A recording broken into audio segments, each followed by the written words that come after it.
This is Farshid with another video just for you. In this video, I'm going to show you how to adjust the water temperature in the Delta Shower Valve Foundation series.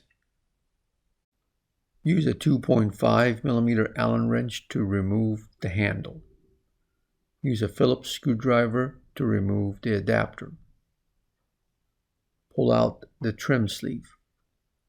Remove the O-ring. Now you're looking at the rotational limit stop.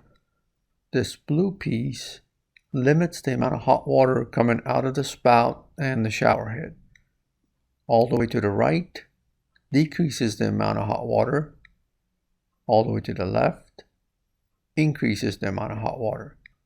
Set it to your liking and reassemble.